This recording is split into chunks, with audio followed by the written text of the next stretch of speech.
Hello Finxters! Today we'll talk about beam search algorithm. But first to remind you what it is, maybe if you've seen some of our previous lectures, our previous blogs, we also talked about best first search algorithm.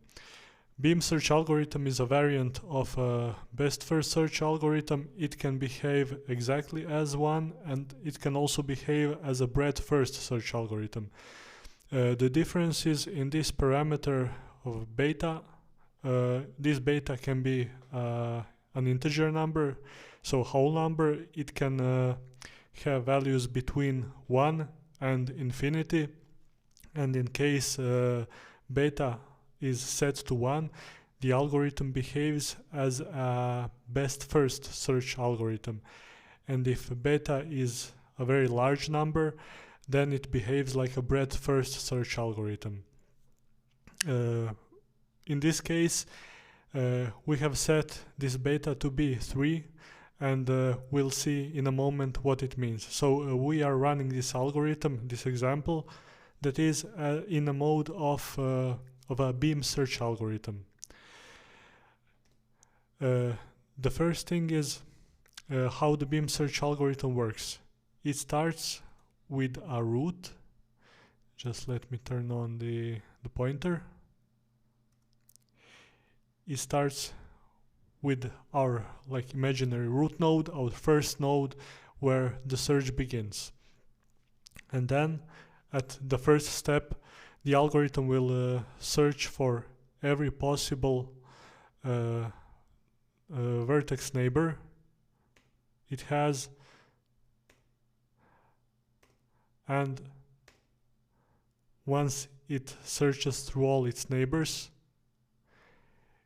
it will consult this beta. It will see that beta is 3, and what it actually does is it will sort all these paths which we have here as a path to vertex indexed 0, so the vertex in the 0th place, the first place, second, and so on, and it will check the distances or the costs from this initial route to each vertex.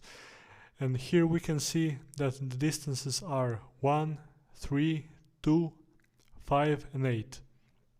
And what the algorithm does is it takes the beta, or in our case the 3 cheapest paths, it keeps them for the next iteration, and it discards the rest. In this case we have 5 paths in total, and since it will keep only 3 paths, 2 paths will be discarded, and these are the ones that are with distances 5 and 8. You can also see it here, the distances are 5 and 8. Okay, this is after iteration 0, or actually in iteration 1, in tier 1. In the next iteration, we will also expand every possible neighbor of each of our kept vertices, and in the end, once again, sort them all in ascending order and take the best 3 of them. So let's do that. Distance between vertex 0 from tier 1 and the next vertex from tier 2, its next neighbor, is in total 5.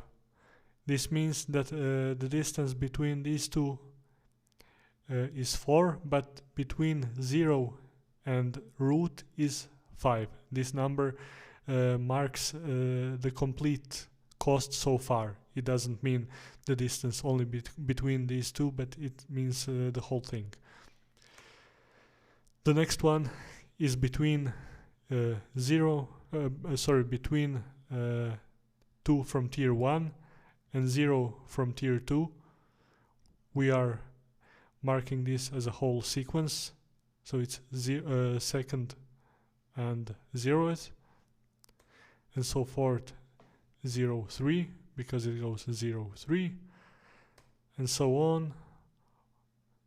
1 0 0 1 0 4 2 3 2 1 2 4 1 3 0 2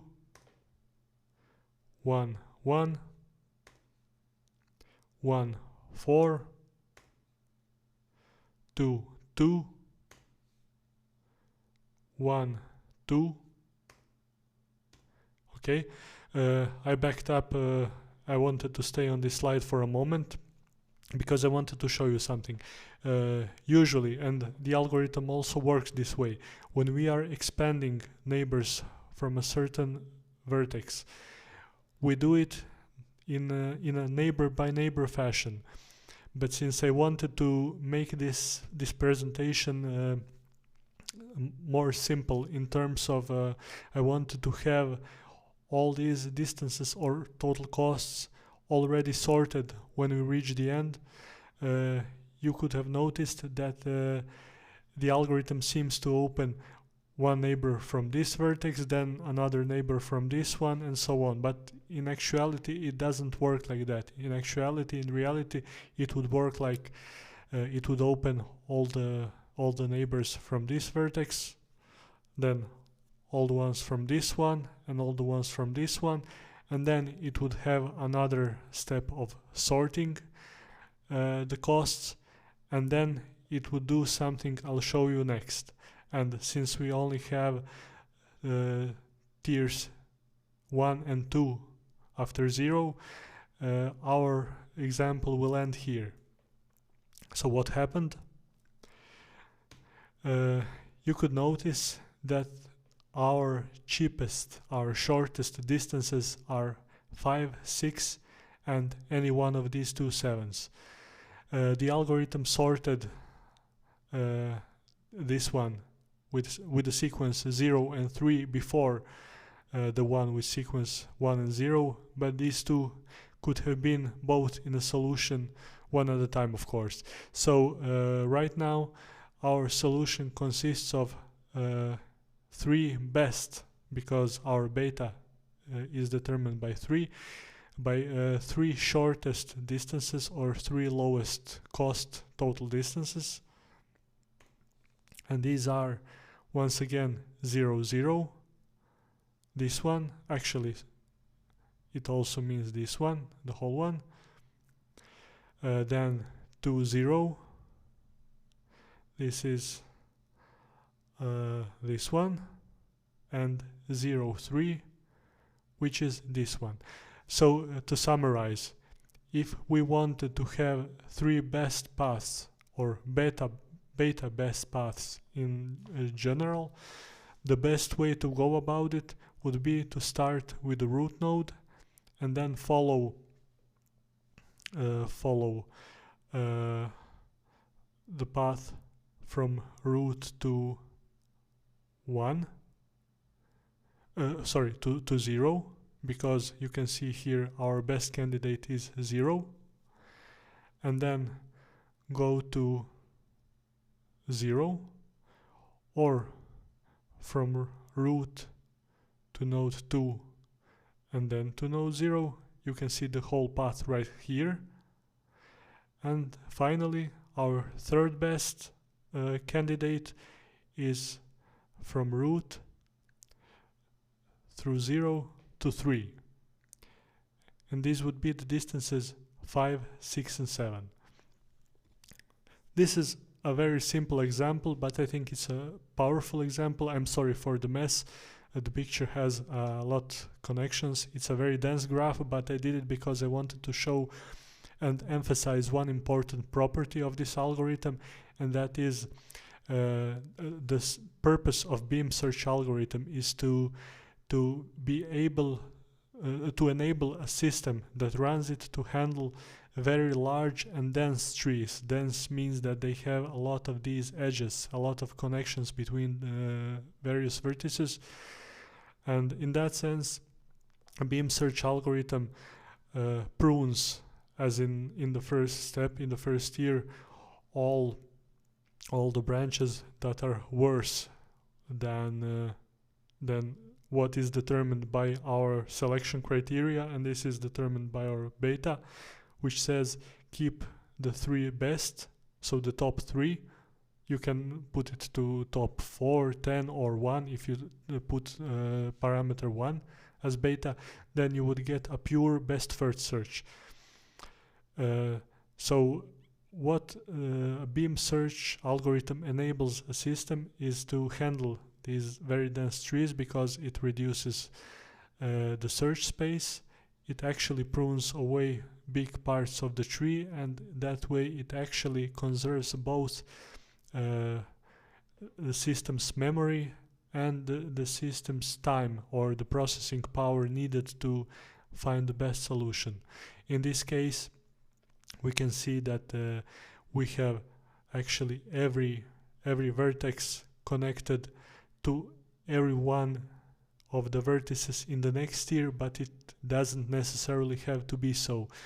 If we would have a less dense or more sparse, in other words, graph, in that case this drawing would be a bit neater. I apologize once again, but in that sense I'm not sure we would be able to see the power behind beam search, because if you take a closer look, if we had, let's say, 10 levels where each vertex is connected to each one of the vertices in the next tier, we would have after 10 levels we would have 5 times 5 times 5 and so on 10 times. We would have 5 to the power of 10 connections, and our tree would be very large. And doing it this way, we can never have more than 15 connections or edges at each level. So beam search algorithm is a very successful optimization algorithm. It's a very good heuristic algorithm, but it has at least one very expressed common property with a pure best first search algorithm and with heuristic algorithms in general, and that is its performance is primarily determined by the quality of the heuristic function. So if the heuristic function, I wouldn't say 100% accurately predicts the distances, but if it's accurate enough, then this algorithm will also be very successful. This would be all from me on the topic of beam search algorithm. I hope you managed to learn something new. I also invite you to take a look at the article and run the program yourself and see how it works. It's actually a very neat, very elegant algorithm, and actually a very simple one. Until the next time, see you. Bye.